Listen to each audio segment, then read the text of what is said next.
सभी को सादर जय Jinendra.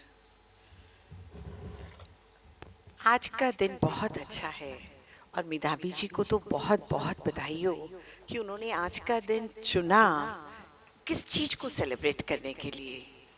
International women's day, okay, and it's not a day which has to be celebrated. मुझे ऐसा लगता है अगर आप वैसे भी देखें, यूएसए की न्यूज़ देखें और सब कुछ देखें, तो पहले एक मंथ सेलिब्रेट हुआ, तो हम लोग मंथ सेलिब्रेट कह सकते हैं, नॉट ए डे, क्योंकि अभी 8 मार्च का इंटरनेशनल विमेंस डे था और अभी 8 अप्रैल नहीं हुआ है, तो it is a month long celebration, okay? And why we say कि we are celebrating it only today? It's a month long celebration, and it's not a month long celebration. Yes, please. आप वो start कर दीजिए। हाँ, अच्छा, it's not a month long celebration only. It is not a celebration for a one day. It has to be celebrated every day, every day. Fine, for the full day, and we all are sitting, maximum are ladies only, maximum are women only, and few are the men's. But you please don't think of कि हम आपको नहीं कह रहे हैं, तो आपको नहीं कह रहे, आपका तो कंट्रीब्यूशन पहले है ही है, परंतु लेडीज़ का कंट्रीब्यूशन अगर हम थोड़ा सा और आगे हाईलाइट करें, लेडीज़ कभी भी पीछे नहीं थी। चाहे आप 100 साल पहले का भी देखिए, लेडीज़ कभी पीछे थी ही नहीं। द ओनली थिंग वाज कि जो जेंट्स काम करते थे, मेल मेंबर काम करते थे, उसको हाईलाइट कर दिया जाता था, और जो लेडीज़ काम करते थे, इतनी बड़ी मल्टीटास्कर हैं हम लोग, तो उसको हाईलाइट नहीं किया जाता था। That is the only difference. Fine, तो दैट इज़ देयर। तो नहीं, आपने पहला स्लाइड से करिए ना, या दैट्स देयर, ओके, इसके बाद आगे करते जाइएगा। तो that is the international women's day. तो आज हम वो सेलिब्रेट करने के उपलक्ष्य में हम क्या कह रहे हैं, व्हाट इज द, कोई आप बता सकते हैं 2024 का विमेंस डे का, इंटरनेशनल विमेंस डे का थीम क्या है? It's now 1 month long. क्या थीम है? Okay, can you tell me? Invest in women and accelerate progress। इतना बड़ा अच्छा थीम दिया है कि अगर हम women में इन्वेस्ट करते हैं, invest doesn't mean only the money, invest means उनको कितनी इंपॉर्टेंस दी जाती है, उनको कितना उनके बारे में सुना जाता है कि what they want to say। तो अगर हम women में इन्वेस्ट करते हैं तो ये पक्का है कि जो इकोनॉमी है वो एक्सेलरेट करेगी, बढ़ेगी नहीं। Acceleration is rate to the power 2।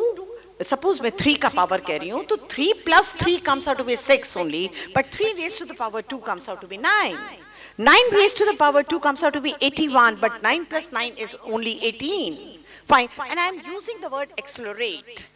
तो अगर आप women में इन्वेस्ट करते हैं तो आप क्या कर रहे हैं कि आप उसकी इकोनॉमी को, अपनी इकोनॉमी को एक्सेलरेट कर रहे हैं। This is the theme of today's, this time, the International Day. But it is not only this, 24 का क्योंकि recent है इसलिए मैंने आपको बता दिया, but ये जो आप, अगर मैं 1-2 को आपको एग्जाम्पल दूं, जैसे 97 का क्या थीम था? 97 का थीम था celebrating the past and planning for the future. Celebrating the past, ये मत सोचिए कि अगर मैंने अच्छा काम किया है तो उसे सेलिब्रेट नहीं करना है, because that gives you the inducement to even go further. तो that is the celebrating the past and then planning for the future on that particular basis. कि celebrating the past doesn't mean कि आपके में कोई गलती नहीं हुई है। अगर गलती हुई भी है, try to find out that and then go for the future. That is how we really improve ourselves. Fine, then they say in 98, because I really like these 2-3, and therefore I'm telling you, women at the peace table. Women at the peace table. It's beautiful.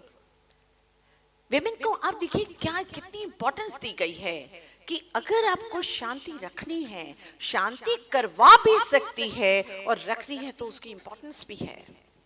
Then in 99, women human rights, Because up till that time, women doesn't know that what are their rights.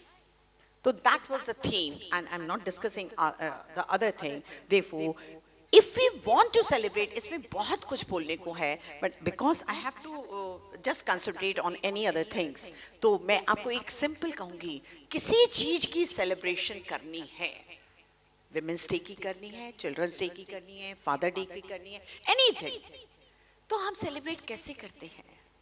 जो उस व्यक्ति ने अच्छा काम किया है, उसकी stories को डिस्कस करें कि उसने क्या अच्छा काम किया है, किन सर्कमस्टांसेस में अच्छा काम किया है, क्योंकि ये संसार है, संसार में मैं ये नहीं मान सकती कि किसी भी जीवात्मा की लाइफ बिल्कुल स्मूथ चलेगी। संसार का मतलब ही पुण्य पाप दोनों हैं, अप्स एंड डाउन्स दोनों हैं, तो ये नहीं मैं मान सकती कि पूरी 100% स्मूथ लाइफ चलेगी किसी की भी। फाइन, अब आप ये देखें, अगर ये चीज है तो मुझे सेलिब्रेट कैसे करना है कि वो लेडी, कोई भी मिस XYZ एनीथिंग, उस लेडी ने ये अटेन किया in spite of so many problems, और फिर भी वो अटेन किया, उसमें इतनी हिम्मत थी, उसके इतने जो इरादे थे इतने अच्छे थे कि उसने उस चीज को पा लिया इतनी प्रॉब्लम्स के साथ भी। तो हम इसी तरह से आज हम सेलिब्रेट करने जा रहे हैं international Women's Day. Okay, it can be day, it can be month, it can be year, because we have to celebrate throughout the year. That is 365 days. That depends upon कि मैं क्या करना चाहती हूँ, ठीक है? तो वो इंटरेस्टिंग स्टोरीज हैं, उनको मैं आगे लेके चलना चाहती हूँ। या प्लीज थोड़ी थोड़ी देर में आप करते रहेंगे आगे।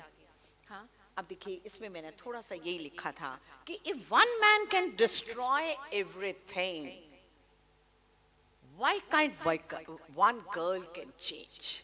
हर समय स्टोरीज जो आती हैं वो केवल आदमियों की आती हैं। मैं ये नहीं कह रही, आप लोग मुझे क्षमा करिएगा सब लोग, कि मैं ये बिल्कुल नहीं कह रही कि आप लोग की सक्सेस नहीं है, आप लोग काम नहीं करते हैं, आप लोग बहुत काम करते हैं, no doubt about that, but आप लोगों की सक्सेस स्टोरीज या कोई भी गलत किया, कोई भी अच्छा किया, उसको शेयर किया जाता है, बट लेडीज को नहीं शेयर किया जाता। That is the only meaning which I have. Okay, now I am coming with these success stories, और ये आपको इंड्यूस करेंगे।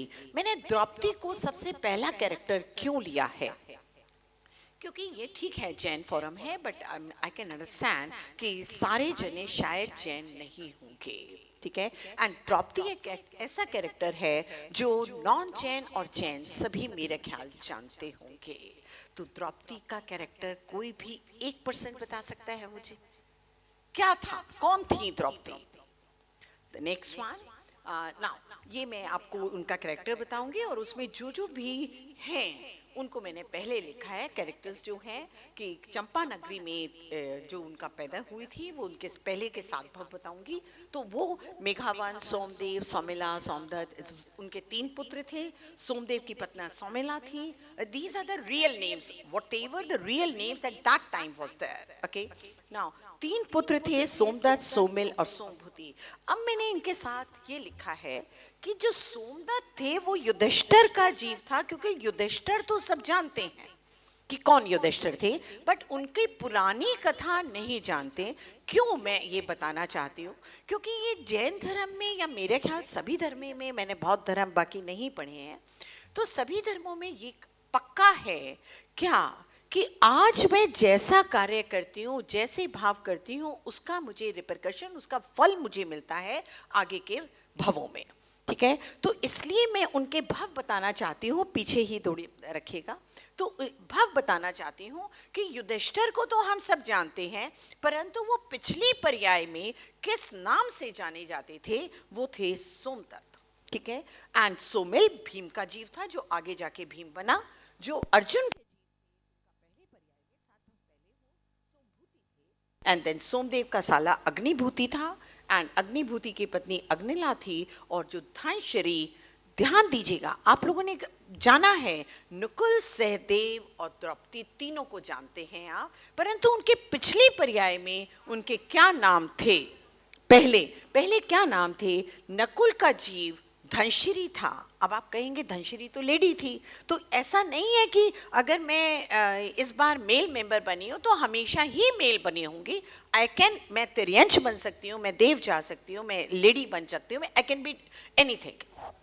तो इसलिए जो पहले के भाव में बता रही हूँ, धनश्री नकुल का जीव जो था, जो आप लोग जानते हैं नकुल का जीव, वो धनश्री के नाम से पहले थे। सहदेव का जीव सोमश्री था और द्रौपदी का जीव नागश्री था। ठीक है, the next one now if you just see, मैंने एक्चुअली जो पीपीटीज होते हैं वो बहुत पॉइंटर्स एक एक पॉइंट में लिखा जाता है, बट मैंने यहाँ इसलिए थोड़ी स्टोरी लाइन पूरी दी है जिससे कि आप सबको समझ आए, और अगर आप दोबारा भी पढ़ना चाहें तो you could get it that what I want to tell you. Okay, तो अब आप यहाँ देखिएगा, सोमदेव ब्राह्मण के पुत्र थे। सोमदेव के 3 पुत्र थे। जो 3 पुत्र तो जो थे, अभी अभी मैंने बताया आपको, सोमदत्त, सौमिल और सोमभूति। ठीक है, ये 3 पुत्र थे। अब जब ये विवाह योग्य हुए तो इनकी, मैं वो पूरा नहीं बता रही हूँ, बहुत शॉर्ट में बताऊंगी कि उनकी जो रिस्पेक्टिवली शादी हुई वो हुई धनश्री, सोमश्री और नागश्री के साथ मैरिज हो गई।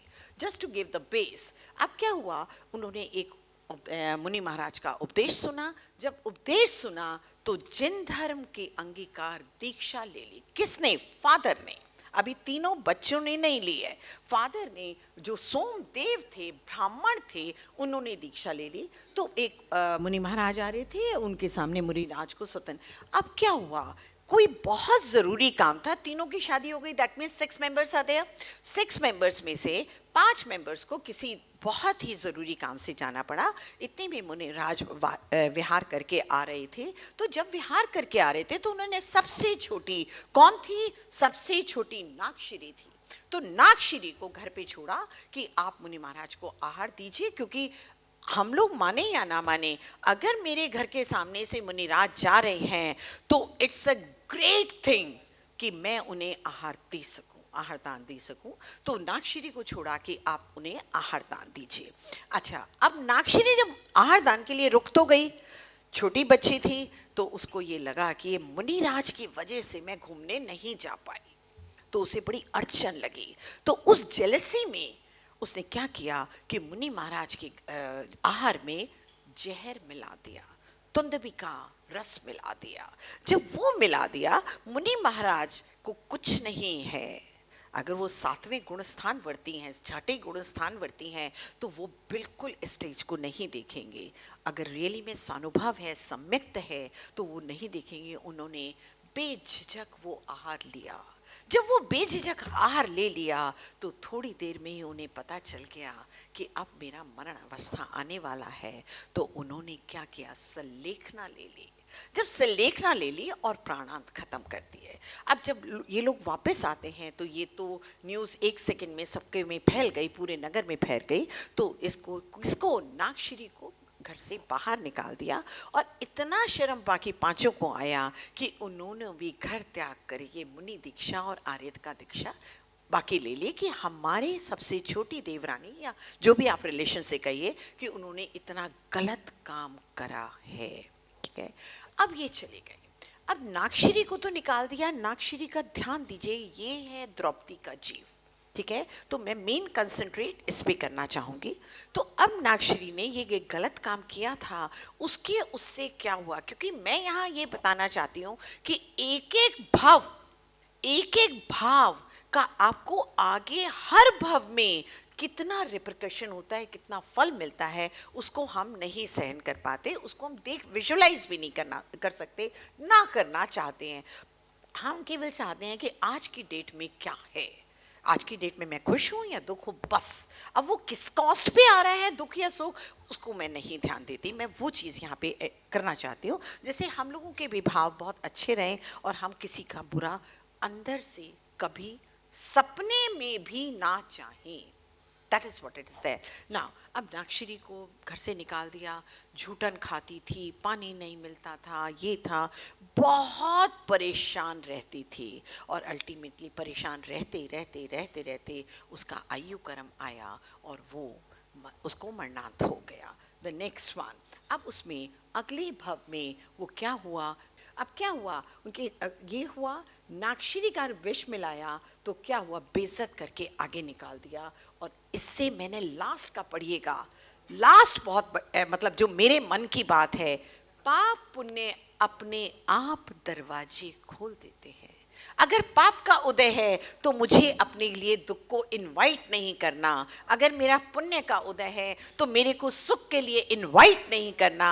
ये तो दरवाजे अपने आप खुल जाते हैं। द नेक्स्ट वन, अब उसके बाद क्या होता है कि जब वो घर आए वो हो गया और उनके शरीर से बदबू आने लगी। यहाँ तक मैं आपको बता चुकी हूँ कि उनको खाने को भी नहीं मिलता था और उसको उनके शरीर से बदबू आने लगी। द नेक्स्ट वन, ठीक है, अब यहाँ से मरकर नागश्री 5वें नरक में चली जाती है। आई थिंक एवरीबडी नोज कि हमारे 7 नरक हैं और जैसे जैसे नरक का संख्या बढ़ रही है वैसे वैसे दुखों की पराकाष्ठा बढ़ती चली जाती है और उम्र भी बढ़ती जाती है। तो 5वें नरक में 7 सागर की आयु होती है। ठीक है, अब मैंने ये केवल जिससे आप लोगों को याद रहे द्रौपदी के पूर्व भाव को एक ही स्लाइड में लिख दिया है, जिससे हम लोग को सबको रहे कि पहले देखिए सेकंड भाव बता रही थी तो कहाँ हुआ, वो 5वें नरक के से निकलकर अब स्वयं भी दृष्टिविश जाति का सर्प बनी है। ध्यान दीजिएगा, नागश्री मनुष्य, उसके बाद नरक, उसके बाद सर्प त्रियंश में चली गई, उसके बाद फिर नरक में गई है। ये इस फल का भाव दिखा रही हूँ, बाकियों का नहीं दिखा रही हूँ, क्योंकि अगर हम सब चीज़ों का देखेंगे तो बहुत बहुत एक्सटेंसिव आपका हो जाएगा। देन उसके बाद त्रस, त्रस सागर, क्या त्रस के आगे सागर वर्ड लिखा गया है, मतलब त्रस जीव शायद सब समझते हैं, 2 इंद्री से 5 इंद्री के जीवों को सबको त्रस कहते हैं, जो कीड़ा मकोड़ा सब कोई आ गया उसमें। और उसमें सागरों की आई, 2 सागर तक वो केवल इसी तरह त्रस पर्याय में घूमती रही, कभी कीड़ा बनी, कभी मकोड़ा बनी, कभी हाथी बनी, कभी कुछ, मतलब इस तरह वो मैं नहीं डिस्क्राइब कर रही हूँ, केवल मैंने बताया त्रस सागर के अनेक भाव उसने प्राप्त करे और उसमें 2 सागर तक घूमती रही। नाउ 6th वन, चंपा नगरी में चांडाल के घर कन्या हुई। यहां से मैं एक्सप्लेन करना शुरू करूंगी।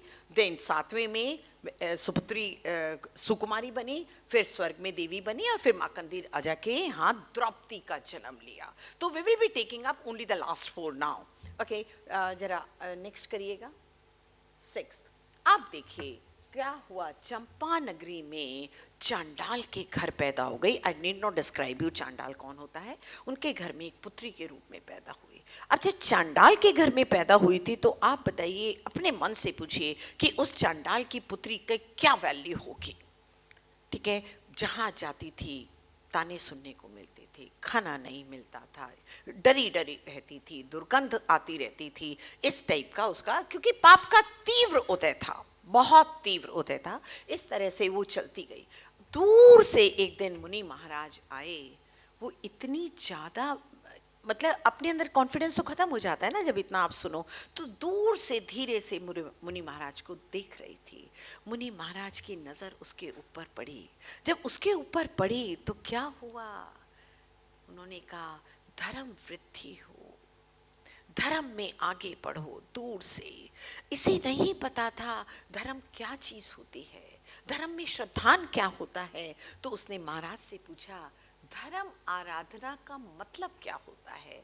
महाराज श्री दूर से ही बताते हैं, व्रत नियम संयम ऐसे ऐसे करेंगे, आप अपनी आत्मा को देखेंगे, वो सारा दूर से ही बताते हैं। तो बताते हैं इसने इमीडिएटली उसी समय व्रत नियम संयम सब ले लिए।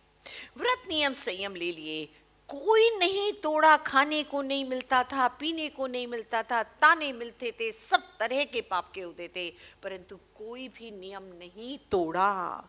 जब नहीं तोड़ा तो उसमें नियम का पालन करते करते शरीर छोड़ दिया, आयु कर्म आया और शरीर छोड़ दिया। अब जब शरीर छोड़ दिया तो नेक्स्ट भाव देखिए, अब क्या हुई, शरीर छोड़ के सुबंधु व्यापारी की पुत्री सुकुमारी नाम से पैदा हुई। ठीक है, अब जब ये पैदा होती है तो उसके जन्म से ही इतनी दुर्गंध आती है कि उसके आसपास मीलों तक कोई नहीं आ सकता, इतनी दुर्गंध है। तो पिता ने भी छोड़ दिया, सब कुछ छोड़ दिया, बट माँ का दिल एक होता है। माँ ने उसे पाला। जब बड़ी हुई तो सोचा इसकी शादी कर दूं। सोमदत्त से पूछा कि आप शादी करो। एक छोटा सा ब्राह्मण व्यापारी था, उसके 2 पुत्र थे, तो उन्होंने क्या कहा कि आप शादी करोगे। बड़े ने उसको देखा, क्या हुआ ध्यान दीजिएगा, दुर्गंधा के पाप के उदय की वजह से वो चेत गया बड़ा लड़का, और उसने कहा देखो पाप कर्म का देखो तो सही क्या क्या होता है रोल। जब पाप कर्म का रोल होता है तो उसने क्या कहा, नहीं ये संसार जीने लायक नहीं है। प्रपोजल आते ही मना किया और जिन दीक्षा धारण कर ली। अब आप इसके जैन धर्म के क्रक्स को समझिए। दुर्गंधा का पाप का उदय, परंतु वो पाप का उदय जिंदत के लिए क्या बना, निमित्त बन गया, और उसकी वजह से उसने दीक्षा ले ली। तो पाप का उदय अपने आप में पाप का उदय नहीं है, उसको मैं कैसे लेती हूं, ये वो चीज है। अगर मैं अभी चलते चलते गिर जाती हूं, ठीक है, आप कहीं के पाप का उदय है, फ्रैक्चर हो गया, और मेरे को 1 मिनट धर्म सुनने का टाइम नहीं मिलता था। 4 महीने के लिए बिस्तर पे बैठी लगातार धर्म ध्यान करती थी, सम्यक प्राप्त कर लिया, कैसेट सुनती थी, खाना नहीं बनाना पड़ता था, कोई काम नहीं करना पड़ता था। तो अब इसको पाप के उदय को पाप का उदय लीजिए, या वो मेरा फ्रैक्चर जो है, मैं कहूंगी वो तो मेरा इतना बड़ा पुण्य था कि उसकी वजह से मैं धर्म में लग गई। सारा टाइम जो मेरे को रोज रहता था कि जॉब करने जाना है, घर का काम करना है, बच्चों को संभालना है, 1 मिनट धर्म नहीं पढ़ पाती हूँ, तो मुझे लगा इतना बड़ा पुण्य आया था कि मैंने अपना पूरा टाइम मनुष्य जन्म का अपने लिए लगाया। तो ये हमें देखना है कि हम उस चीज को कैसे विकल्पात्मक करते हैं। और ध्यान रखिएगा, हर विकल्प एक कर्म छोड़ के जाता है, और उस कर्म का मुझे फल भोगना पड़ता है। तो अब ये यहाँ पे हुआ, छोटे वाले ने, छोटे पुत्र ने विवाह भी कर लिया, परंतु क्योंकि इतनी दुर्गंध आती थी, उसने 1 दिन के लिए भी उसके पास नहीं आया। अल्टीमेटली माँ का दिल था, माँ उस लड़की को वापस दुर्गंधा ले आई, और उसने सारा लगातार समझाती थी कि बेटा इसमें किसी की कोई गलती नहीं है, इसमें आप ही का पाप का उदय है, धर्म ध्यान में लगो, और वो धर्म ध्यान से ही आपका पाप का उदय कट जाएगा। तो अब इसमें देखिए, लास्ट में मैंने किया है कि थोड़ा धैर्य रखिए और ये पाप का उदय कट जाएगा। नेक्स्ट, तो आप देखिए, अब उसने क्या किया, उपवास करती थी, क्योंकि व्रत तो उधर ले लिए थे ना, तो व्रत उपवास धर्म ध्यान पूजा पाठ वो करती थी, ठीक है। अब जब करती थी तो क्या हुआ, इतने में कुछ कुछ पाप कटने शुरू हुए और पुण्य की किरण दिखाई देनी शुरू हुई। तो एक माता जी आई, माता जी के दर्शन होते हैं, देखिए। तो और सुकुमारी ने भी थोड़े दिन उनके साथ रही, और सुकुमारी ने भी उनसे दीक्षा ले ली। जब दीक्षा ले ली तो उसमें क्या हुआ, दीक्षा लिया हुआ था, परंतु उतने में ही एक उसके सामने से, ध्यान दीजिएगा, वसंत सेना नाम की वैश्या जा रही थी। उसने देखा कि ये वैश्या जा रही है, उसको ये नहीं समझ आया कि ये वैश्या है, एक लेडी जा रही है, और उसके पीछे पीछे 4-5 आदमी जा रहे हैं, ठीक है। इसके मन में गलत आर्य का हो कि भाव बहुत गलत है, उसके मन में गलत भाव आ गया, काश मैं भी लड़की थी, मेरे पीछे भी 4-5-6 लोग होते जो मुझे प्यार करते। बस ये गलत भाव आ गया। वो बहुत पछताई, बहुत पछताई, बहुत सॉरी, मतलब उसने बहुत पछतावा किया, परंतु इतने में ही निदान बंध बांध लिया। मुझे नहीं पता आपको पता है या नहीं कि व्हाट इज निदान बंध, डू यू अंडरस्टैंड? निदान बंध बहुत बड़ी चीज है। क्या है कि जब मैं धर्म ध्यान बहुत कर रही हूं और उसमें मेरी कोई इच्छा हो जाए, और अगर मेरा निदान बंद होता है तो वो इच्छा तो पूर्ति हो जाएगी। सपोज मैंने कहा धर्म ध्यान करते करते कि मैं देव पर्याय में जाऊं, या मैं राजा बन जाऊं, या मैं यहाँ की प्राइम मिनिस्टर बन जाऊं, एनीथिंग, और अगर बंद गया निदान बंद, तो आप वो चीज, वो पोस्ट आपको मिल जाएगी, परंतु किस कॉस्ट पे?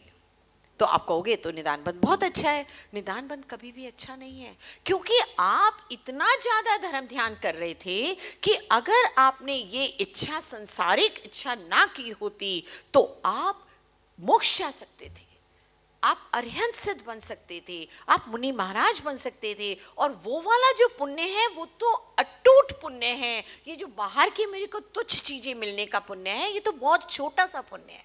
बट उसने निदान बंध बांध लिया। जब निदान बंध बांध लिया तो अब आप देखिए क्या हुआ। पुराना 8वें भव में गई, जरा पहला वाला कर दीजिए। हाँ, 8वें भव में स्वर्ग में देवी बन गई। थोड़ा धर्म ध्यान में चली गई है, पाप का उदय अभी है, निदान बंध बाधा है, उसका रिजल्ट उसे भोगना पड़ेगा। परंतु क्योंकि थोड़ा थोड़ा थोड़ा धर्म में लग रही है तो वो स्वर्ग में देवी बन गई। अब वहाँ पे देवी बनी, वहाँ भी नियम संयम, ऐसा ध्यान रखिएगा, देव पर्याय में नियम संयम नहीं होते। देव लोग तरसते हैं मनुष्य जन्म में पैदा होने के लिए। मैं आपको ही बताती हूँ, हम लोग को इसलिए अच्छा लगता है देव, क्योंकि हम कहते हैं वहाँ पे सुख सामग्री बहुत है, वहाँ पे ये है, वहाँ पे वो, जिस चीज़ को हम सुख कहते हैं वो वहाँ अवेलेबल है, इसलिए हम देव कहते हैं। पर इसलिए हम कहते हैं कि देव पर्याय अच्छा है। बट आप बता रहे हैं देव पर्याय ऐसी है कि वहाँ भगवान की पालकी भी देव नहीं उठा सकते। ये केवल राइट मनुष्य जन्म में है। अगर इसको डिस्कस करें तो आपको पता चलेगा कि देव पर्याय में कितना वो है। वो अगर कहें कि मैं आज का व्रत रखना चाहती हूँ, वो नहीं रख सकते। क्यों? क्योंकि उनके तो जैसे ही भूख लगा, वो अमृत झड़ा और भूख खत्म, तो वो व्रत नहीं रख सकते, वो संयम धारण नहीं कर सकते। खैर, तो इसमें जो अर्जुन का जीव, अब यहाँ ध्यान, जो सबसे इंपॉर्टेंट बात है, द सेकेंड पॉइंट, जो अर्जुन का जीव सोमभूति था पहली पर्याय में, जब मैंने आपके साथ डिस्कस करना शुरू किया था, तो वो उसी स्वर्ग में देव था, और ये उसी स्वर्ग में उसी देव की देवी बन गई। ठीक है, ये कनेक्शन चल रहा है अभी दोनों का। द नेक्स्ट आप देखिए 9th आया। अब ये आका द्रौपदी वाला केस है। ठीक है, तो उसमें क्या है, माकंदी के राजा द्रुपद है, उनकी सुदर्शना जो थी वो उनकी वाइफ थी, और उनकी पुत्री जो थी वो द्रौपदी थी। अब इसमें ध्यान दीजिएगा, द्रौपदी विवाह योग्य होने लगी। पहला इतना नहीं, बस पॉइंट्स बता रही हूँ। तो विवाह योग्य हो गया तो उन्होंने क्या कहा, एक निमित्त ज्ञानी मुनि महाराज थे, उन्होंने द्रौपदी की शक्ल देखते ही क्या कहा कि एक गांडीव धनुष होता है, उसको गोलाई में चक्कर किया जाता है, दैट इज स्ट्रेट, बट उसको गोल में करना होता है और उसकी स्ट्रिंग उसके ऊपर चढ़ानी होती है। तो गांडीव धनुष को गोल करने एवं राधा वेद, that is the string, okay, राधा वेद करने में जो समर्थ होगा वो ही तुम्हारी पुत्री का कौन होगा, पति होगा। तो पहले जमाने में तो ये था भी कि स्वयंवर की प्रथा बहुत थी, तो स्वयंवर के लिए सब राजाओं को मैसेज दिया गया, सब लोग आए, वो सारा नहीं बताना है। आप उसमें ध्यान दीजिएगा, जो मेन कंसल्ट है, सोमभूति सुमिल और सोमदत्त, सोमभूति और सुमिल, ये तीनों जन्म लेते रहे।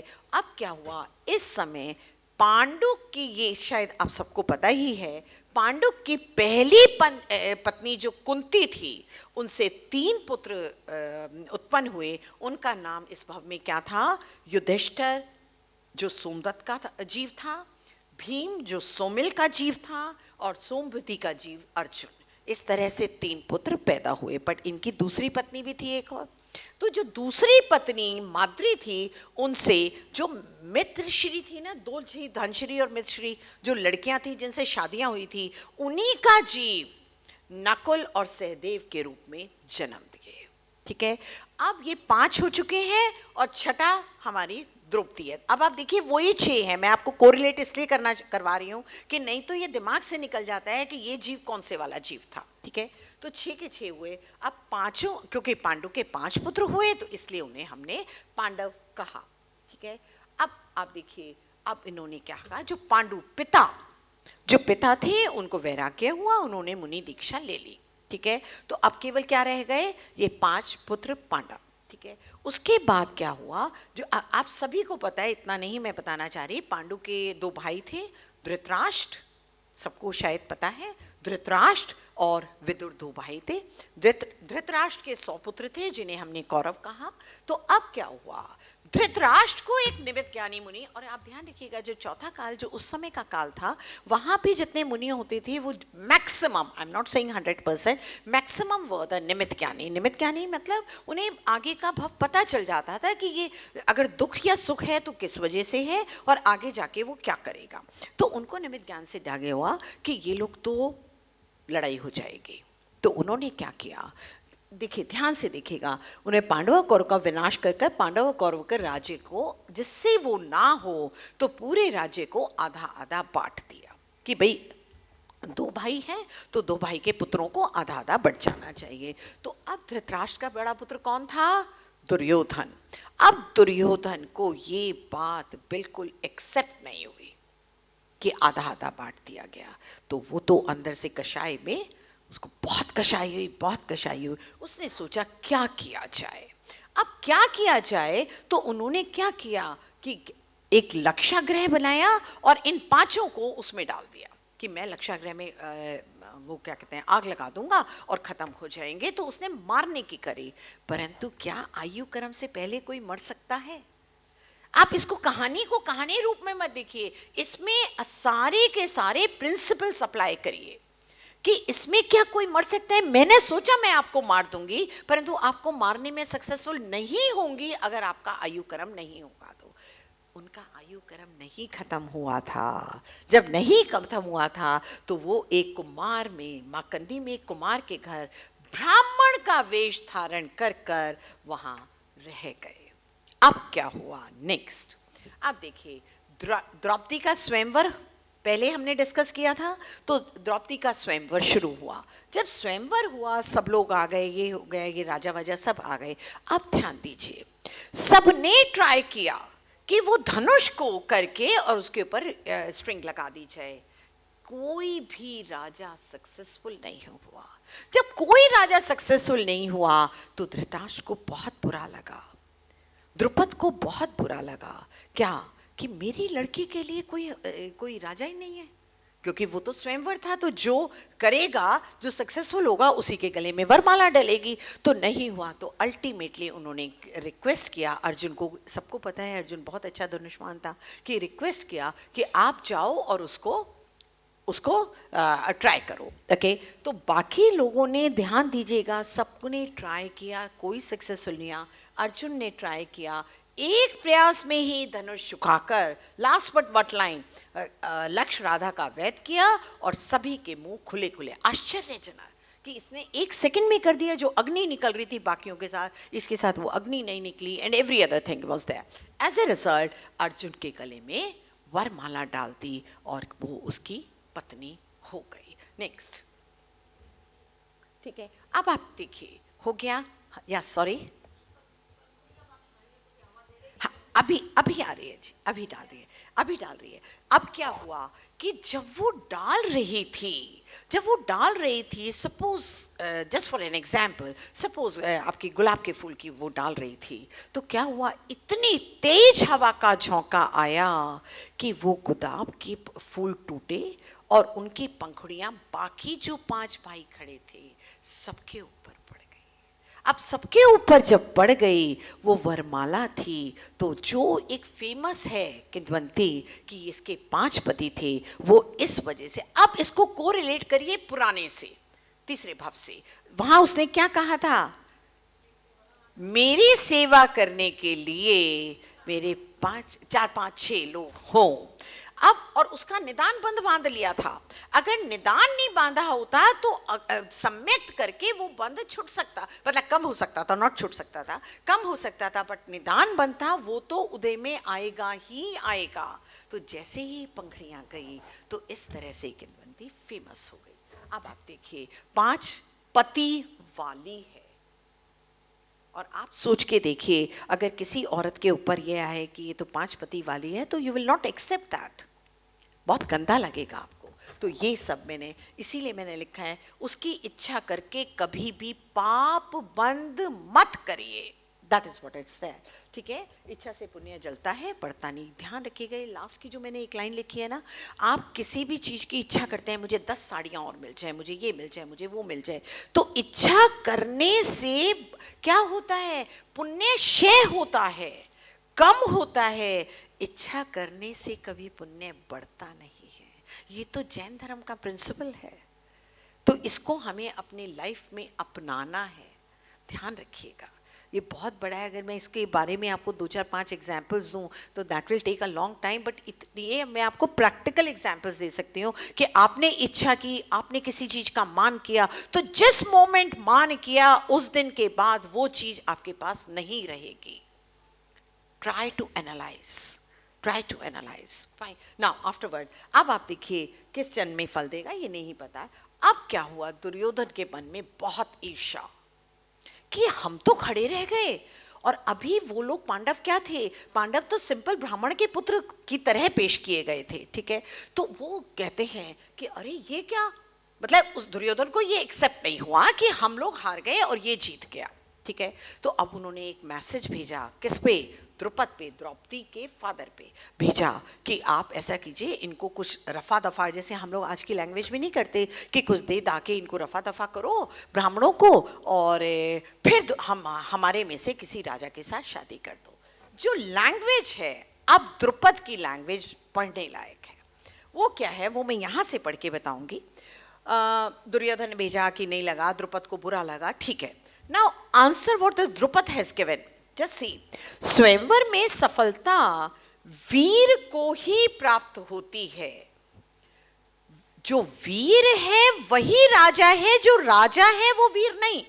हम लोग क्या कहते हैं, जो राजा है वो बड़ा है, जो वीर है वो नहीं बड़ा है। हम उसका केवल फाइनेंशियल स्टेटस देखते हैं, बट उन्होंने क्या कहा, जो वीर है वही राजा है, भले ही उसके पास राज्य हो या ना हो। That is the main thing which we have to understand. And Drupad के उत्तर के साथ उनके भावों को समझा, और ये जितने राजा आए थे सब ने युद्ध करने की प्रण कर लिया। The next कर लिया।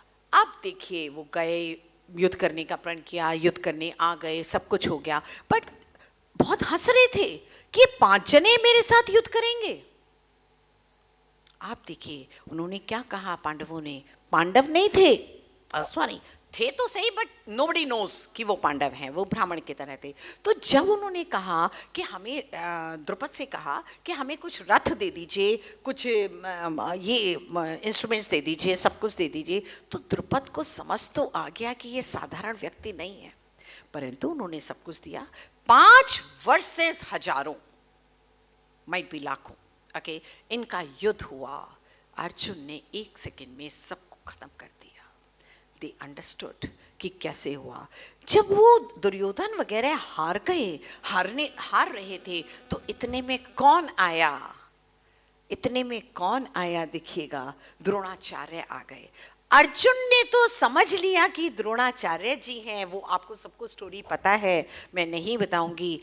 उसने क्या किया, एक परिचय पत्र किससे भेजा, अपने धनुष से द्रोणाचार्यों के पैरों में भेजा। आप देखिए विनय की, मतलब विनय, देखिए क्या विनय है। इस समय उसका अपर हैंड था, बट उसने विनय नहीं छोड़ी, जो चीज हमें सीखनी है। तो ये हो गया, तो वहां तक गए तो उनको एकदम समझ में आ गया ये तो अर्जुन है, ये तो अर्जुन है। उन्होंने अर्जुन का बता दिया, ये जो कौरव थे उन सबको बताया कि ये तो अर्जुन है। वाह, उन्होंने कहा उनको माफ कर दिया जाए, माफ कर दिया जाए। पांडवों ने माफ कर दिया, बट दुर्योधन को ये चीज एक्सेप्ट नहीं हुई। आप ध्यान दीजिए, मान की तीव्रता कि मैं आपकी हेल्प कर रही हूं, बट आप क्या कह रहे हो, मेरे को तो तुमने डाउन कर दिया हेल्प करके। दुर्योधन क्या कह रहा है, बाकियों ने हेल्प की तो वो कहता है मेरे को तो तुमने डाउन कर दिया, ठीक है। तो ना अब देखिए, क्षमा दान करने के पश्चात सरल हृदय पांडव कौरव के गले मिले, उनको माफ किया, गले मिले, कौरवों के गले पांडवों से मिल रहे, परंतु दिल नहीं मिले। ये मेन है हमारा कि अगर मैं किसी को क्षमा करती हूं तो केवल दुनिया को दिखाने के लिए क्षमा मत करिए, क्षमा करिए अंदर से, अपने मन से, अपने कर्म से, कि जो हुआ है वो कर्मानुसार हुआ है, आपने मेरा बुरा नहीं किया है। ये जब करेंगे तो आगे के कर्म नहीं बंधेंगे। द नेक्स्ट वन, नाउ अब देखिए, सॉरी द नेक्स्ट वन। हाँ, अब दुर्योधन द्वारा चल, अब इसको और धीरे और जल्दी बताऊंगी, the time has passed away. तो हाँ नहीं, पास्ट अवे बहुत सारा है, I have prepared so many things for you, but शायद नहीं कर पाऊंगी। तो उसमें क्या है, दुर्योधन ने युधिष्ठिर से छल किया, मैं ये नहीं बताऊंगी। उन्होंने कहा कि मेरा मन नहीं लग रहा है तो आप मेरे साथ शतरंज खेल लीजिए। तो शतरंज खेलते हैं और वो सब कुछ हार जाते हैं, ये आप सबको पता है। जब सब कुछ हार गए तो वो उन्हें 12 वर्ष का वनवास मिलता है और 1 वर्ष का अज्ञातवास मिलता है। तो अब उसमें क्या क्या इंसिडेंट्स होते हैं ये देखने की बात है। तो अब आप देखिए कि विष्णु, ये आगे नेक्स्ट कर दीजिए। ठीक है, दुशासन ने द्रौपदी की का चीर हरण करना शुरू किया, उनके बाल खराब कर दिए, ये कर दिया, वो सब कर दिया। परंतु युधिष्ठिर को देखिए कि इस समय हमारा पाप का उदय है, इसका रिवेंज अभी मत लीजिए, जब थोड़े दिन के बाद we will take the revenge for that. ठीक है, तो वहां उन्होंने कहा युधिष्ठिर के निर्देश में सभी पांडव, रिस्पेक्ट देखिए, अगर युधिष्ठिर से गलती हुई थी, आज बड़े भाई से गलती हो जाए तो छोटे भाई उनके सिर पे चढ़ जाएंगे।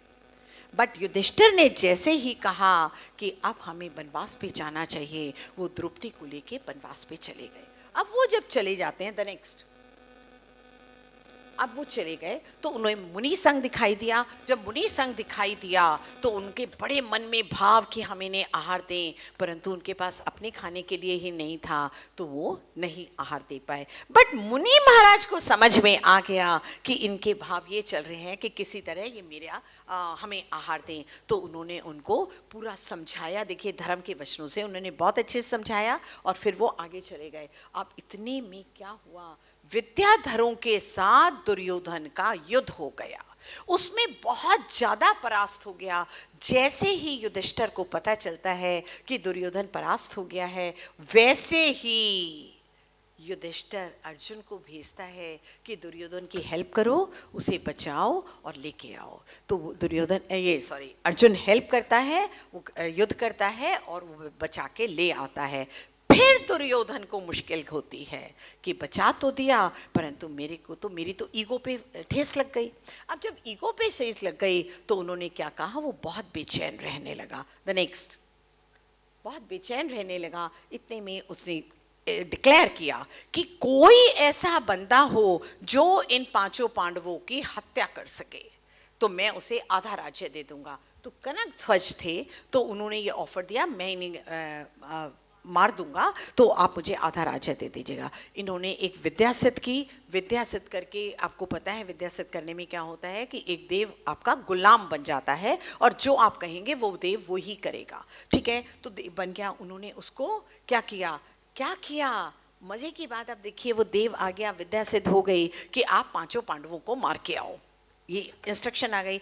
इतने में ऊपर स्वर्ग में देव कंपायमान हो गया। आसन कंपायमान होते उन्होंने कहा ये इतने अच्छे 5 हैं, इतने मतलब हर चीज में निपुण हैं, तो इनको मरना नहीं चाहिए। उन्होंने आर्टिफिशियली क्या किया, पानी में कुछ ऐसा टाइम मिला दिया कि इन लोगों ने पानी पिया और ये बेहोश हो गए। जब ये बेहोश हो गए तो वो विद्या वाला देव आया, उसने कहा मैं किसको मारूं, ये तो ऑलरेडी मरे हुए हैं। ठीक है, तो वो इनके पास आते हैं, वो कहते हैं नहीं, जिसने आपको ऑर्डर दिया कि मार के आइए आप उन्हीं को मार दीजिए, आपका काम तो खत्म। भाई मारने के था तो आप उन्हीं को मार दीजिए क्योंकि ये तो ऑलरेडी मरे हुए हैं। तो वो कनक ध्वज को मार देता है। इतने में वो देव आते हैं और इन 5 को क्या करते हैं, जिंदा कर देते हैं। और इसके बाद नेक्स्ट, अब देखिए, अब उसके बाद क्योंकि यहाँ तक 12 वर्ष खत्म हो गए, अब अज्ञातवास आ गया। अज्ञातवास था ना, तो अपने को अपनी आइडेंटिफिकेशन ना बता के आपको 1 साल बिताना है। तो उसमें क्या किया, जो आपका विराट राजा के पास गए और उसमें युधिष्ठिर ने जो राज्यसभा में नौकरी कर ली, भीम ने रसोईया बन गया, नकुल घुड़साल बन गया, सहदेव गाय बना ली, अर्जुन ने स्त्री का वेश धारण कर लिया और द्रौपदी दासी बनकर सुदर्शना की सेवा करने लगे। द नेक्स्ट वन, हाँ, तो सुदर्शना के भाई कीचक थे। अभी द्रौपदी का पाप नहीं खत्म हुआ।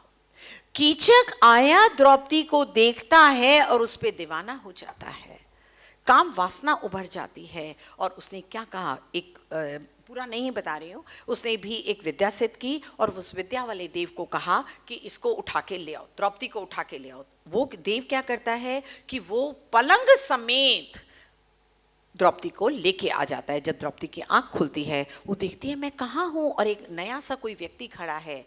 वो 1 मिनट में बात समझ जाती है। समझ जाके क्या होता है, वो बहुत इंसिस्ट करता है कि ये करना है, वो करना है, दैट यू अंडरस्टैंड। तो वो ये कहती है, किसी तरह उसने अपने दिमाग लगाया कि ठीक है आप मुझे वहाँ मिलिएगा। तो इतने में वो पांचों को बताती है। तो भीम स्त्री का वेश बना के और उसके पास आ जाता है। तो और भीम से बहुत पिटाई विटाई होती है, और जब पिटाई विटाई होती है तो वो उसको बहुत वैराग्य हो जाता है और वो दीक्षा धारण कर ले जाता है। The next one. हाँ, तो उसमें क्या हुआ, इतने में एक नारद आती है। द्रौपदी अपने को श्रृंगार कर रही है, ये कर रही है, उसने ध्यान नहीं दिया कि नारद है, तो उन्होंने प्रणाम नहीं किया। तो नारद को बुरा लग गया और वो कहता है मैं इससे रिवेंज लूंगा, जब मैं इससे द्रौपदी से रिवेंज लूंगा। जब वो रिवेंज लेने के लिए कहता है तो वो इसको बदला लेने की भावना से क्या करता है, वो आगे जाता है। और वो आगे जाके द नेक्स्ट वन, हाँ, वो उसको पश्चाताप नहीं, वो किसी को, मैं इनका नाम भूल रही हूँ, वो किस नारद अपना हाँ अमकंका नगरी पहुंचता है और उनको वो सुपुर्द करता है। बट उन्होंने इतना इसे टॉर्चर किया द्रौपदी को कि वो जब नारद जाता है वहाँ पे देखने की क्या उसे टॉर्चर किया गया या नहीं किया गया, तो बहुत दुखी होता है, क्योंकि द्रौपदी ने अपने शील को बचाने के लिए पानी, अन्न, जल सब कुछ का त्याग कर दिया था। तो नारद बहुत, देखिए नारद स्वयं पश्चाताप में डूब जाता है। Yes, that person was Padmanabh. Padmanabh, जो मैं भूल रही थी, उसका नाम पद्मनाभ राजा था। तो वो क्या हुआ, इसको करते हैं, शास्त्राभ्यास होता है और वहाँ पहुँचते ही शंखनाद कर देता है। जब शंखनाद होता है तो ये पद्मनाभ जाग जाता है कि ये क्या हुआ, किसने शंखनाद किया। द नेक्स्ट वन, हाँ, तो अब जब होता है शंखनाद होता है तो वो घबरा जाता है, ये कौन आ रहे हैं। तो जब आते हैं तो पद्मनाभ की पूरी सेना वर्सेस ये 5 भाई, तो सबको पद्मनाभ को बिल्कुल हरा देते हैं, सब कुछ करते हैं। पद्मनाभ समझ जाता है कि अब मेरी मृत्यु पक्की है। तो वो सब जाके उसे क्षमा मांगता है द्रौपदी से। द्रौपदी क्या कहती है, क्योंकि इसने बहुत टॉर्चर सहा, द्रौपदी कहती है तब आपको मेरे भाई, मेरे जो ये पति लोग हैं, ये तब आपको माफ़ करेंगे जब आप स्त्री का रूप धारण करके उसके पास जाएंगे। तो वो स्त्री का रूप धारण करते हैं, फिर उसे माफ़ कर देते हैं। और पद्मनाभ को इतना वैराग्य हो जाता है कि वो मुनि दीक्षा धारण कर लेता है। तो लास्ट बस पढ़ लीजिए, पुण्य असंभव को संभव कर देता है, पाप से संभव भी असंभव हो जाता है। द नेक्स्ट वन, अब नेमिनाथ भगवान का समूशरण आया। जब समूशरण में आया तो ये लोग सब वहाँ जाते हैं, उनका उपदेश सुनते हैं, इतने ज़्यादा वैराग्य में लीन हो जाते हैं कि सभी के सभी भाई या इसके पति जो भी कहिए, तो वो सारे के सारे दीक्षा धारण कर लेते हैं। और शायद सब लोग गए होंगे, शत्रुंजय जैसे उन्हें मोक्ष प्राप्त हो जाता है, पहले तीनों भाइयों को। और जो नकुल और सहदेव हैं वो सर्वार्थ सिद्धि नामक के देव बन जाते हैं, और ये स्वर्ग की, ये भी दीक्षा धारण कर लेती हैं और स्वर्ग के देव बन जाते हैं। तो अब आप देखिए, ये मैंने एक ही कैरेक्टर बताया, द टाइम इज अप। हाँ, मैं आपको बाकी कैरेक्टरिस्टिक्स नहीं बता पाऊंगी। अनंतमती पढ़ो तो आपके रोंगटे खड़े हो जाएंगे। इसके बाद मैंने अनंतमती ही बताना था। तो उसमें रोंगटे उसके एक एक मिनट में उसके शील पे आ रहा है। तो आप उसमें देखिए क्या हो रहा है, मतलब कितनी बोल्डली इन्होंने सहा। तो अब आप अनंतमती का अगर आप पढ़ें कभी, तो उसमें क्या होगा कि 1 मिनट में पुण्य का उदय, कि वो इतनी खूबसूरत, इसे आप पुण्य का उदय मानोगे, परंतु मैं उसको कहती हूँ कि कितना तीव्र पाप का उदय, कि जो आता है वो उसके ऊपर मोहित हो जाता है, जो आता है वो मोहित हो जाता है। तो बताइए वो खूबसूरती उसके लिए पुण्य है या वो पाप है? ये समझने की चीज है, बहुत समझने की चीज है। आप द्रौपदी पढ़िए, अनंतमती पढ़िए, फिर मैंने राजुल का भी आपका तैयार किया था कि राजुल में आप देखिए कि क्या क्या प्रॉब्लम्स आ रही हैं। उसने, अनंतमती ने ब्रह्मचर्य व्रत धारण कर लिया एट द एज ऑफ 8 और 10 समथिंग। बहुत छोटी बच्ची थी कि पापा मम्मा ने लिया तो उन्होंने कहा इसको भी दिलवा देते हैं, 8 दिन के लिए, अठाइयों के लिए ही तो है। वो 8 दिन का अठाइयों का जो व्रत लिया था वो उसने पूरी जिंदगी चलाया और कितनी प्रॉब्लम्स में शील व्रत को चढ़ाया। तो क्या वो एक एग्जाम्पल नहीं है हमारे विमेंस डे के लिए? तो मैं ये कह रही हूँ, women empowerment we always talk about, series of lectures are there on that particular topic, but ये नहीं है कि पहले भी विमेन एम्पावर्ड थी, केवल इच्छा की कमी थी, इच्छा की कमी थी, एम्पावरमेंट में कहीं कमी नहीं थी। गजमोती वाली एग्जाम्पल देखिए, कितने ज्यादा है, भरा पड़ा है जैन अध्याय, शास्त्र जी भरे पड़े हैं, पढ़िए तो पता चलेगा कि विमेन कितनी एम्पावर्ड थी। मैं आज आपको बता सकती हूँ, फिर आप लोगों से माफी मांगूंगी कि लेडी इज ए मल्टीटास्कर। जो वो चाहती है वो जॉब भी करती है, घर भी करती है, बच्चे भी करती है, डांट भी खाती है, और every other thing the person can do. That caliber is there only in lady. तो विमेन एम्पावरमेंट हमें करना नहीं है, विमेन इज ऑलवेज एम्पावर्ड। सभी को thank you, and I am really sorry मैं बाकी नहीं कर पाई because I have to reach somewhere. हाँ, yes, if any question is there definitely most welcome.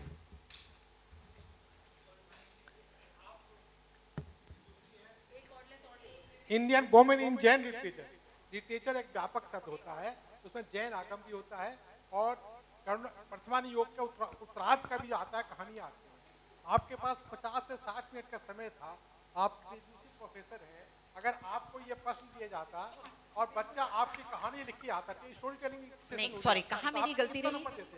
नहीं, सॉरी, मेरे पास 50 से 60 मिनट का था और तो आपको उसको बांटना चाहिए था। हम जानना चाहते थे कि जैन आगम कितना व्यापक है, उसमें कितने कैरेक्टर होते हैं, बहुत कैरेक्टर्स हैं। अगर मैं आपसे कहूँ 50-60, और जहाँ जो मैं बिलीव करती हूँ कि अगर एक चीज को, जो जैन प्रिंसिपल्स हैं उनकी एप्लीकेशन बताई जाए, हम लोग क्या करते हैं, जो मेरा विश्वास है, might be I am wrong, कि अगर एक कहानी भी हम पढ़ते हैं, एक भी देखते हैं, तो उसमें क्या होता है कि उसको हम कहानी के रूप में ले जाते हैं। जो मेरा विश्वास है वो ये है, एक करिए बट उसमें जैन जो प्रिंसिपल्स हैं जो हम रियल लाइफ में अप्लाई कर सकते हैं उनको लगाइए। तो वो सेकंड जब आप अपने आप भी, तो उसमें आप जैन प्रिंसिपल्स लगा पाएंगे, कर्म का सिद्धांत लगा पाएंगे, पुण्य पाप की स्टोरी लगा पाएंगे, आठों कर्म लगा पाएंगे। तो I think in my real life the application is more important then the narrative. That is the reason why I have really concentrate कि उनका ये था, मैं उसको मतलब कोरिलेट करके बता रही थी, and might be if I'm wrong, I'm really sorry for that. तो मुझे लगा मैं सारी स्टोरीज अगर आपको बताऊंगी, स्टोरीज इतनी हैं प्रथमान योग में, इतनी हैं कि मतलब एक को बताने के लिए कम से कम 10-15 दिन चाहिए, उसको एप्लीकेशन के साथ बताने में। तो शायद इफ आई एम रॉन्ग तो might say sorry too. Question, hello, एक क्वेश्चन मेरा भी है। हाँ जी, बताइए। जो आपने ये बताया उस समय का, जब नेमिनाथ भगवान का जब राज चल रहा था, शासन, तो वो उस समय का जो द्रौपदी का जो करेक्टर है वो आज वर्तमान में उसको कैसे हम बहुत सुंदर प्रश्न है, यही मैं एप्लीकेशन चाहती हूँ कि उसमें अगर मैं कर्म सिद्धांत को लगाऊंगी, जो मैं कि लगाना चाहती हूँ, कर्म सिद्धांत को अगर मैं लगाना चाहूंगी तो आप कहेंगे कि टोटली शायद नहीं होगा because of the change in the atmosphere, but yes, आप अपने घर में भी देखिए, कोई भी एक सेकंड के लिए द्रौपदी का चीर हरण छोड़ दीजिए, क्योंकि चीर हरण नहीं हुआ था, ये पक्का है, ये पता नहीं कैसे फेमस हुआ, I really don't know what is the reason behind that, but only thing is कि चीर हरण नहीं, अगर आपके अपने भी दुख सुख को देखे और अगर मैं कर्म सिद्धांत पे चलती हूँ तो मुझे बिल्कुल कशाय नहीं होती है। क्यों नहीं होती है? सपोज मैंने आंटी से कहा कि आप मेरा ये काम कर दीजिएगा, and she is well versed of in that, specialised in that particular thing. मैंने इनसे रिक्वेस्ट किया, आप मेरा ये काम कर दीजिएगा, शी इज एग्रीड कि मेरा काम कर देंगी, बट ये काम मेरा कर नहीं पाए। इनके भाव पूरे थे कि मेरे को हेल्प करेंगी, बट ये कर नहीं पाए। अब क्या मैं इनके ऊपर क्रोध करूं? नहीं, ये इन्होंने भाव किए कि मेरी हेल्प करेंगी, परंतु ये कर नहीं पाई क्योंकि मेरा लाभ अंतराय का उदय ही, मेरे को लाभ मिलना ही नहीं था। तो in spite of her so much effort ये मेरा नहीं हेल्प कर पाई। तो आई रियली स्ट्रांगली बिलीव, तो मुझे बताइए मैं इनसे गुस्सा करूं तो क्यों? गुस्सा आएगा ही नहीं। डेफिनेटली। तो मैं ये चाहती हूं कि ये जो इतना भी ये प्रतिपानियोग पढ़े, एक एक को कम से कम 2-2 महीने पढ़िए एक स्टोरी को, और उसके हर चीज को अपने अंदर लगाएंगे तो आप देखेंगे कि आपका जीवन इतना सुखी हो जाएगा, इतना सुंदर हो जाएगा। क्रोध, मान, माया, लोभ उसकी जगह ही नहीं रहेगी, क्योंकि आपको पता है कि एक जीव, एक आत्मा दूसरी आत्मा को कुछ कर नहीं सकता। मैं भाव कर सकती हूँ कि मैं आपका अच्छा करूं, मैं भाव कर सकती हूँ, मैं इन्होंने मुझे कुछ कह दिया था कि इनका मैं खराब करूं, केवल भाव।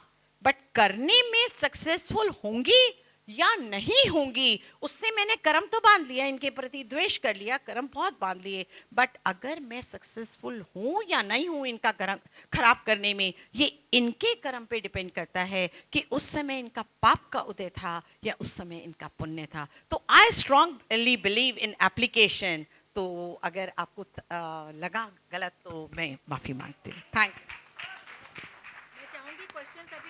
मैं चाहूँगी क्वेश्चंस अभी और भी आए। ये कोई आप पूछेंगे दीपा, और मिस्टर बहल, वंदना यादव जी आप बैठे हैं, जो इंटेलेक्चुअल्स बैठे हैं, मैं चाहूँगी, और जो नॉन जैन कम्युनिटी से आते हैं, कि उन लोगों को ये जो कहानी है, जो डिफरेंट इंटरप्रिटेशन है,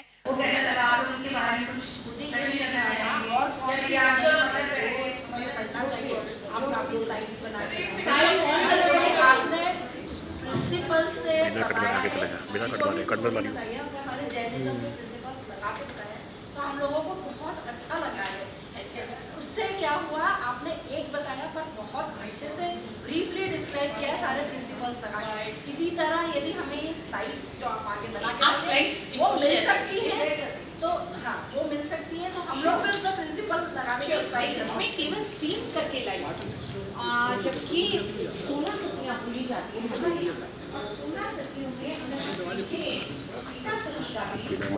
सीता सती I can not discuss in less than a month.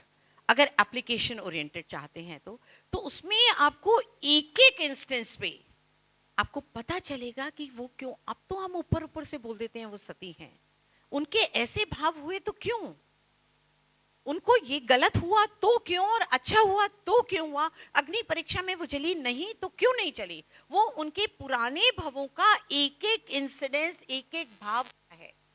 और एक एक भाव को आप देखिए, और अगर आप ऐसे देखेंगे तो सच्ची कह रही हूं कि हम सबका अपना लाइफ बहुत सुंदर हो जाएगा। कोई डिफरेंसेस नाम की चीज तो होगी नहीं। बहू ने ये काम नहीं किया तो मुझे लगेगा ही नहीं कि क्यों नहीं किया। बेटी ने कहना नहीं माना तो मुझे लगेगा ही नहीं क्यों नहीं माना, क्योंकि मुझे ये पता है कि उस बच्चे ने पूरे भाव किए, और सपोज उसके भाव खराब थे, चलिए मैं अच्छा भी नहीं कहती, उसके खराब थे, तो उससे मुझे क्या लॉस। उसने भाव खराब किए तो उसने कर्म बांधे, और मैंने उसके बारे में गलत सोचा तो मैंने कर्म बांधे। ये तो अपनी अपनी कर्म की पोटली है। मैं अपनी पोटली आपको नहीं दे सकती, आप मुझे नहीं दे सकती। इतना इंडिपेंडेंसी का काम है कि किसी के ऊपर ब्लेम करना मतलब अपने आत्म स्वभाव से दूर जाना। क्योंकि ये तो है कि मैं आपका नहीं कर सकती, आप मेरा कर नहीं सकती। ये तो व्यवहार है कि मैंने आपसे प्लीज मेरी हेल्प कर दीजिए, मेरी जॉब चली गई है, आप मुझे जॉब दिलवा दीजिए। एंड आपने कोशिश की, मेरे को इंटरव्यू के लिए बुलवा दिया। अब मेरे को जॉब मिलना या ना मिलना आपके अधीन है क्या? नहीं है।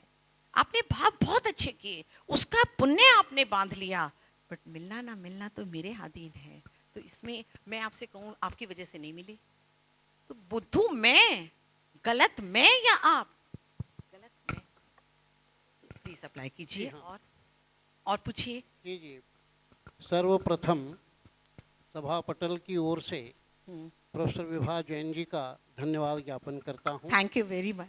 आपने डोंट से थैंक जैन धन्यवाद। कथा साहित्य में से हाँ, मौलिक एक महाभारत का ग्रंथ आधार बना करके तीर्थंकर नेमिनाथ के समकालीन कथा को आपने प्रस्तुत किया है। वस्तुतः जैन दार्शनिक विचार तो बहुत है, लेकिन कथा सामग्री दिगंबर परंपरा में बहुत कम है। लेकिन आपने जो मेहनत किया है, बड़ा मौलिक चिंतन आपका है और अत्यंत सामान्य भाषा में सामान्य जनता को धर्म का संबोधन करने का कार्य किया है। वैसे मैंने आपके व्याख्यान में से कुछ नोट्स बनाए हैं, पॉइंट्स है, अगर वो कह दूं सभा में उपस्थित व्यक्ति भी उसका जवाब देना कठिन होगा, क्योंकि ऐसे मौलिक जैसे निमित्त ज्ञान की बात हम करते हैं, स्वतंत्र व्याख्यान का विषय है। स्त्री पर्याय विच्छेद की बात करते हैं, स्वतंत्र व्याख्यान की आवश्यकता है। प्रशम संवेग वैराग्य की बात करते हैं और गंभीर हो जाते हैं। संदर्भ ग्रंथ, मैंने तो थोड़ा लेट आया था, आप कौन से ग्रंथ से बताएं मुझे पता नहीं है, अगर अभी भी क्लियर कर दी तो अच्छी बात होगी। सबसे बड़ी बात, नारी शक्ति के विषय में इन प्राचीन नारियों का विवेचन आपने किया है, वस्तुतः सराहनीय है। और मैं निमित्त ज्ञान पर भी आपका प्रश्न चाहूँगा, लेकिन वो भी एक स्वतंत्र व्याख्यान का विषय है। धन्यवाद, आपने बहुत सुंदर व्याख्यान किया और एक एक बिंदु उठा करके सभी प्रश्न करेंगे तो अगले व्याख्यान नहीं सुन पाएंगे, प्रश्नों में चला जाएगा। धन्यवाद, नमस्कार। बिल्कुल, बहुत बहुत धन्यवाद। बट यस, डेफिनेटली निमित्त ज्ञान का विषय बहुत डिस्कस होना चाहिए, क्योंकि हम लोगों को लगता है, सपोज मैंने हस्बैंड से कहा कि मेरे को आप अपने साथ आज ले जाइएगा फॉर माय सर्विस, और देर 10 मिनट देर हो गई and I have to be there at a particular time. तो उन्होंने क्या कहा, मैं क्या कहती हूँ, आपकी वजह से देर हो गई। आप जनरल प्रोस्पेक्ट्स देखिए, आप गुस्सा करेंगे, ये करेंगे, आपने देर करा दी, आपने ये कर दिया। नो, ये मेरा राग था कि मैं उनके साथ जाऊं, उन्होंने मेरे को मना किया था अकेले जाने में। मेरा राग था कि मैं आपके साथ जाऊं, उन्होंने तो नहीं कहा था ना कि आप मेरे साथ चलो। तो फिर मैं उन्हें ब्लेम क्यों कर रही हूं? ये मैंने अपने राग की वजह से ये किया है। तो अगर आप ऐसे निमित्त पे करेंगे तो सच्ची कह रही हूँ, ये जो हमारी 50, 60, 70, 80 साल की लाइफ है, इसमें एक दिन, एक समय भी डिफरेंस नहीं आएगा, लड़ाई नहीं होगी, क्रोध नहीं होगा, मान नहीं होगा, माया नहीं होगा, जब आप वस्तु के एक्चुअल तत्व को समझ जाएंगे। सादर जय श्री